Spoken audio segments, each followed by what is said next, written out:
Governo convoca a imprensa para tomar posição sobre as reivindicações dos sindicatos. Reivindicações expressas também ontem em conferência de imprensa. Psicólogos da Ilha de Santiago reúnem-se hoje à tarde na cidade da Praia. Respondem a um convite da Comissão Instaladora da Ordem dos Médicos em preparação da eleição dos órgãos sociais que deve ter lugar ainda este ano. O papel das mulheres para a proteção de crianças e adolescentes em situação de risco é o tema central de um encontro de reflexão que tem lugar hoje de manhã na Praia, iniciativa conjunta do ICA e do ICIEG. O presidente cessante do Supremo Tribunal Eleitoral Brasileiro, Alexandre de Moraes, volta a pedir a regulamentação das redes sociais. Conhecidos os títulos, agora o desenvolvimento de estas e de outras notícias para conferir já de seguida. A edição é do Júlio Vera Cruz Martins. Bom dia.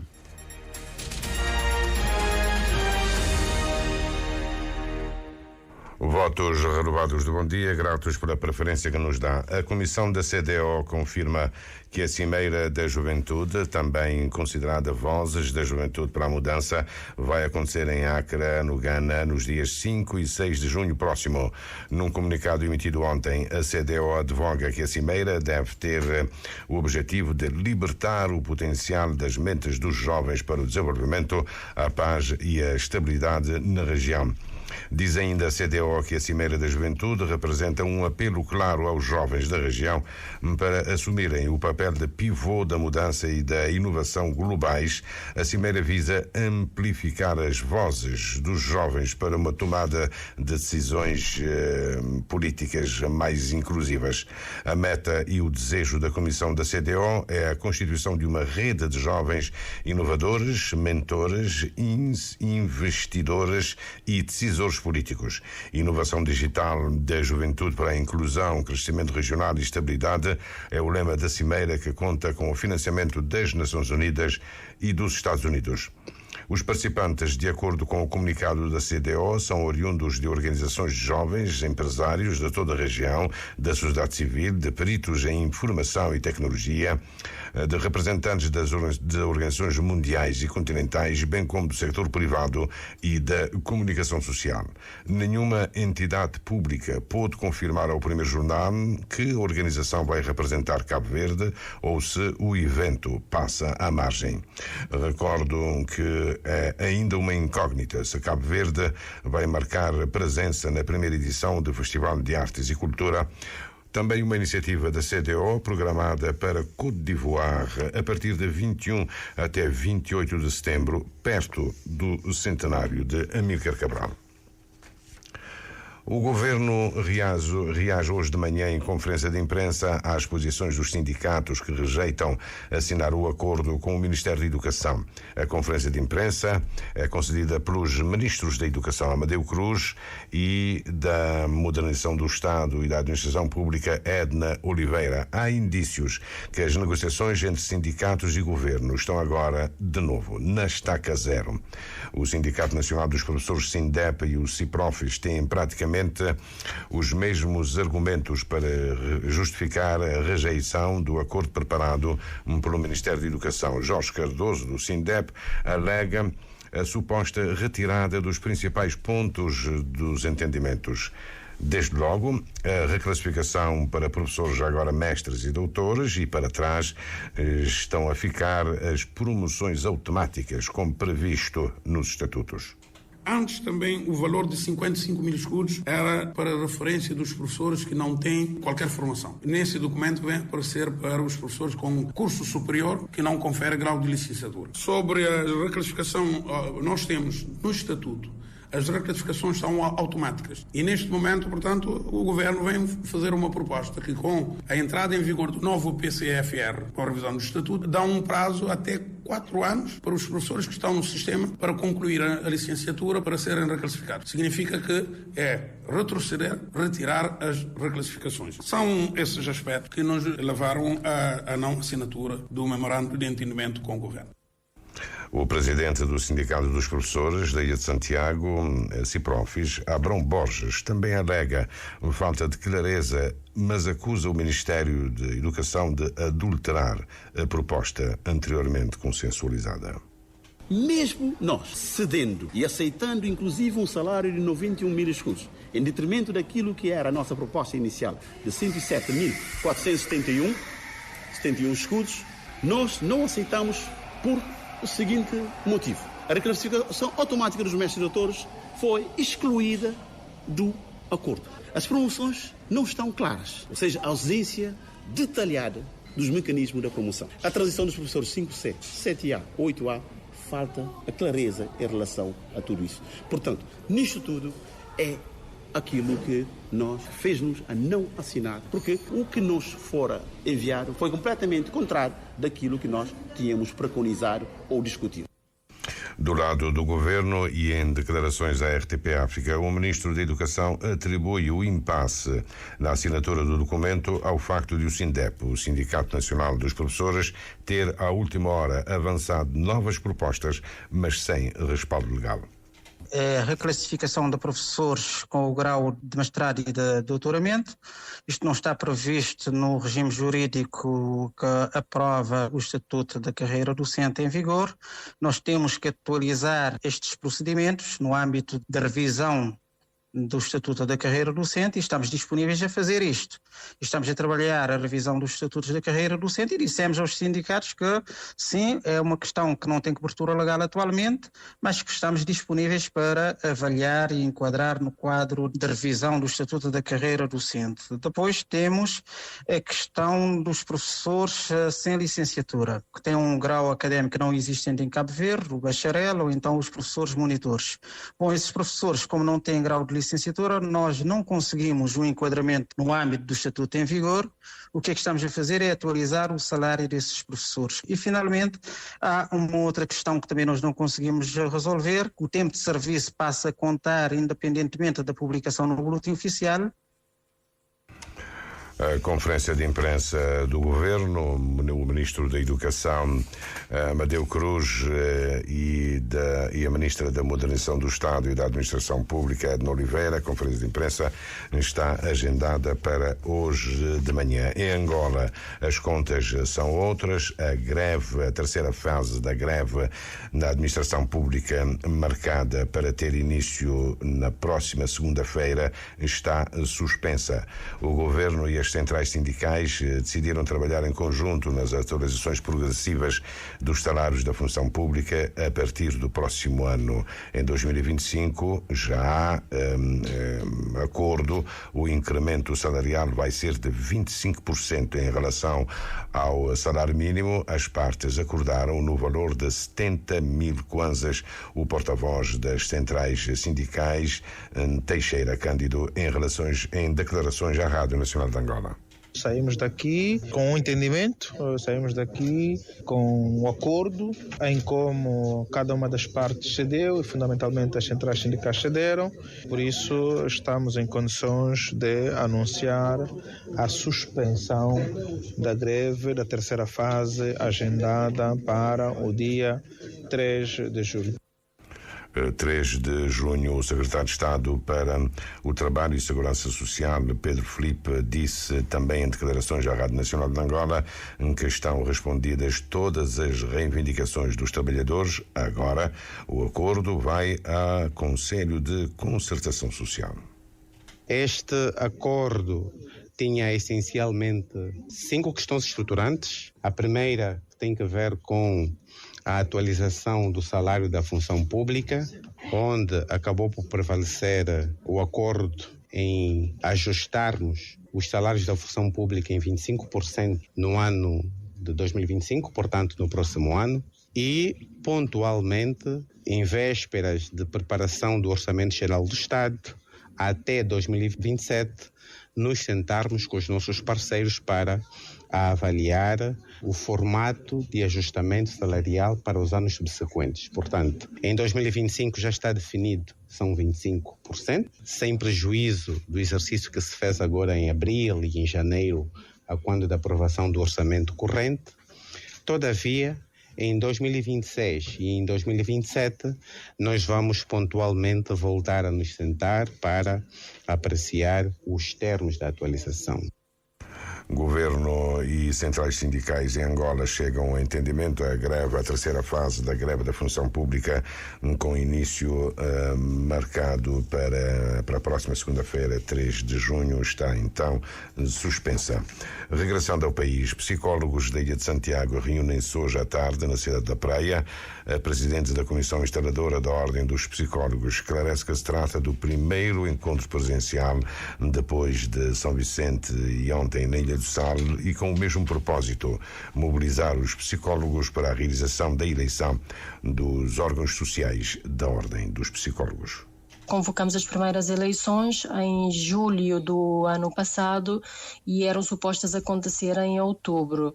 No entanto, não houve a insuprível lista de candidatos e, portanto, todo o processo eleitoral acabou por cair por terra. Nós estamos a trabalhar nesta sensibilização precisamente para que não incorremos ao mesmo. Nós tínhamos percebido desde o início que era preciso fazer este trabalho de sensibilização, mas era um trabalho que tinha de ser feito cara a cara, e faltava-nos isso, não é?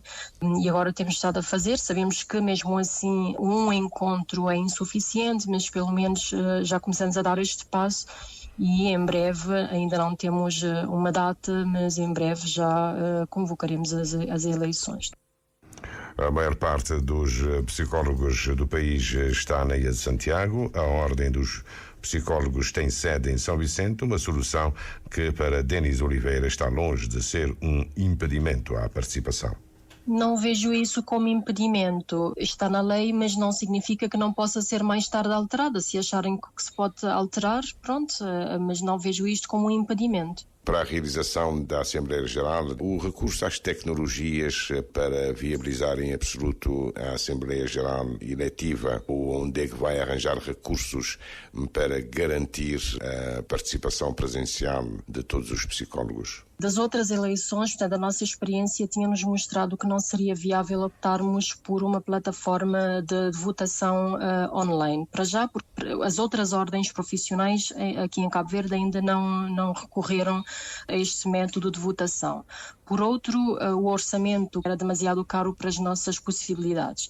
Podíamos efetivamente realizar era a votação, portanto, presencial, e nós tínhamos organizado, e creio que é o que vai ser nas próximas eleições, portanto, nós tínhamos organizado círculos eleitorais e, portanto, quem não pudesse participar presencialmente poderia sempre ter ou terá sempre a possibilidade do voto por correspondência. Deseja que haja uma Assembleia Geral participativa presencialmente, não é? Claro, e daí estamos também neste movimento de sensibilização para a importância da Constituição da Ordem, portanto, não só no sentido de pessoas altruístas, responsáveis para integrarem a lista de candidatos ou as listas de candidatos, mas também para exercerem o seu direito de voto. A reunião com os psicólogos de Santiago tem lugar no campus de Palmarejo Grande da UNICEB. O papel das mulheres para a proteção de crianças e adolescentes em situação de risco, um tema central de um encontro de reflexão que tem lugar hoje na cidade da Praia.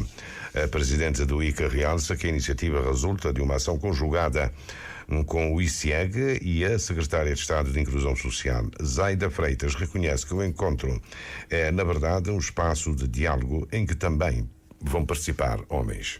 Homens que irão se juntar às mulheres, sobretudo mulheres que têm responsabilidades não só no cuidado ao nível doméstico, mas também em termos das suas profissões. Estou a falar de mulheres a liderarem associações comunitárias e ONGs, por exemplo, mulheres líderes em instituições públicas que trabalham muito com foco nessas áreas de cuidado, também mulheres líderes que trabalham ligadas a áreas da saúde e da educação. O encontro vai reunir mulheres de várias estruturas do governo, incluindo institutos públicos, ativistas de organizações não governamentais, mulheres na política e das empresas, assim como professoras, militares e membros da rede Laço Branco. A presidente do ICA confirma que estão em fase de criação mais 2 centros de emergência infantil e 11 centros de dia, Ayrton Martins, para acolher crianças e jovens. A presidente do ICA diz que Santiago Norte terá um centro de emergência infantil, assim como a ilha de Santo Antão. Os centros de emergência infantil ficarão sempre sob a gestão do ICA. Nós teremos 5 centros de dia aqui em Santiago, 3 em São Vicente, 1 na Ilha do Sal e 2 na Ilha da Boa Vista. Mas seguramente que este é um projeto que é feito no âmbito do Fundo Mais e, portanto, que tem sustentabilidade. Portanto, acredito que, para além da continuidade deste centro para o próximo ano, acredito que iremos ter ainda mais centros de dias. Zaida Freitas sublinha que os centros de dia dão a possibilidade às crianças e adolescentes de terem uma formação profissional, além de serem um suporte para as famílias. A criança frequenta o centro no período contrário ao período das aulas, onde terá a possibilidade de, para além de ter o estudo orientado, ter acesso à formação profissional, a programas de desenvolvimento das suas competências pessoais, sociais e emocionais, competências para se proteger também contra as situações de abuso e violência sexual e, portanto, para que fiquem também mais empoderadas e, portanto, conhecedoras dos seus direitos. Acredito que será um descanso para essas famílias, sobretudo as mães, não é? A presidente do ICA advoga que, para Cabo Verde ter um sistema integral de proteção das crianças robusto, é preciso uma atuação concertada e articulada entre os vários setores que atuam nesta área. Neste momento, o maior desafio que nós temos é que realmente cada um de nós, enquanto cidadão, assuma plenamente e tome consciência, não é, das responsabilidades que tem na proteção tanto das nossas crianças e adolescentes. Há vários outros desafios, mas eu acredito que se nós conseguirmos realmente ter um sistema de proteção que funcione realmente de uma forma coordenada e articulada, com certeza que teremos uma diminuição de situação de crianças em situação de perigo ou de risco. O encontro de reflexão sobre os contributos das mulheres para a proteção de crianças e adolescentes em situação de risco e ou perigo, que decorre esta tarde, é realizado pelo ICA em parceria com o ICIEG. A implementação do Observatório Nacional dos Direitos Humanos ainda este ano é uma das prioridades da Comissão Nacional para os Direitos Humanos. Ernestina Lopes, esse organismo realiza hoje a 62ª reunião plenária. As notícias fraudulentas agora anabolizam.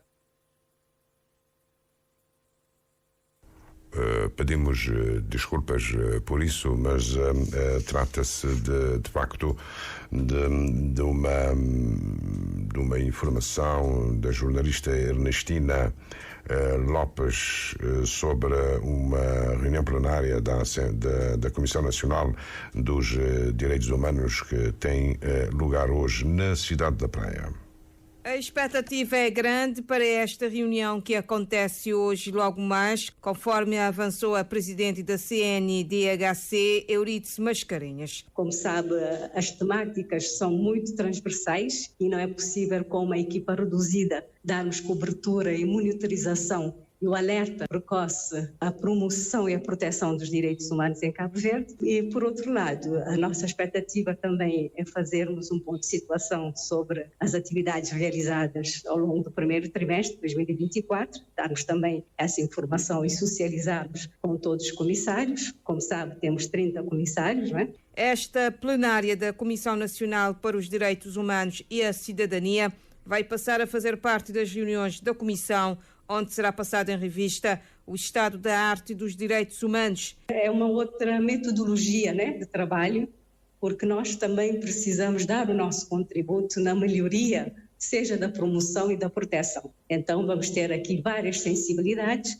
até porque este ano vamos implementar o nosso Observatório, né, Nacional dos Direitos Humanos em Cabo Verde, estamos aqui a preparar todos os instrumentos para que possamos ter mais objetividade na avaliação e na monitorização. À frente da Comissão Nacional para os Direitos Humanos e a Cidadania há um ano, Eurídice Mascarenhas promete capitalizar os ganhos conseguidos até então e durante o seu mandato, acelerar alguns processos que já estavam em curso. Cabo Verde tem parcos recursos e temos que saber otimizar o que temos e fazer acontecer com os recursos disponíveis. Mas, ao mesmo tempo, estamos também a criar neste momento equipas de mobilização de recursos, tendo mais protocolos. Estamos aqui a criar todas as condições para que haja mais literacia a nível de conhecimento dos direitos humanos em Cabo Verde. A 62ª reunião plenária da CNHDC acontece esta manhã na sede da AJOC no Platô. Conforme avançou a presidente da instituição, já está a preparar a assinatura de um protocolo com a Associação dos Jornalistas de Cabo Verde, também parceiros da Comissão Nacional para os Direitos Humanos e a Cidadania. O Poulense está apurado para as meias finais da Taça de Cabo Verde em futebol. A equipa encarnada do Paulo venceu ontem na segunda eliminatória a Juventude da Boa Vista por 3-0. Jogo disputado no estádio João Serra, em Ponta de Sol. O treinador Nilton Gomes Nina considera que o Poulense é merecedor da passagem por aquilo que fez. Acho que é resultado de espelhar o que passa na campo, de uma equipa que domina, que controla o adversário, que cria oportunidades, que teve passe de bola, que cria mais oportunidades de gol. É uma equipa que foi mandar no jogo. Era aquilo que era nosso plano e não acaba para conseguir. Do lado da Juventude, o treinador Luís Neves lamentou o facto de a sua equipa não ter sabido encarar de outra forma um jogo a eliminar. Eu não jogar o futebol que é de jogo a eliminar. Equipa adversária, pode ser o primeiro lance, a chutar beleza, criar confiança, segundo lance, dá gol, automaticamente cria confiança, não perder dentro de campo. Praticamente esta é uma conta de jogo, parabéns para eles. Não consigo fazer o que não devia fazer, quando a gente brinca no jogo, a resposta que bota até é aquele parte negativo, parabéns para a equipa adversária. O Poulense, que já tinha eliminado na primeira eliminatória o Atlético de São Nicolau, deixa agora pelo caminho a Juventude da Boa Vista e vai defrontar na Final Four o Minlense. O presidente do Tribunal Superior Eleitoral Brasileiro deixa o cargo com efeitos a partir de 3 de junho. Homenageado ontem, Alexandre de Moraes volta a pedir a regulamentação das redes sociais. As notícias fraudulentas agora anabolizadas pela inteligência artificial, não é mais possível que toda a sociedade e todos os poderes constituídos aceitem essa continuidade sem uma regulamentação mínima, mas uma regulamentação que garanta o que eu sempre digo e sempre repito, o que não é possível na vida real, não pode ser possível no mundo virtual. O que é proibido na vida real deve ser proibido no mundo virtual. Alexandre de Moraes regressa agora ao Supremo Tribunal Federal, é substituído no eleitoral pela ministra Carmen Lúcia. Carlos Santos, a situação na faixa de Gaza está cada vez mais difícil. O presidente egípcio Sisi pede para evitar qualquer deslocamento dos moradores de Gaza pela força. A China, o presidente chinês, pede justiça e propõe uma grande conferência de paz, uma grande conferência exclusivamente sobre a faixa de Gaza. Fim de linha nesta edição do primeiro jornal para esta quinta-feira, penúltimo dia deste mês de maio, hoje 30 de maio de 2024. Mais informações em www.rtc.cv e na aplicação RTC Mobile. RCV, o rigor da notícia e o melhor da informação a cada hora.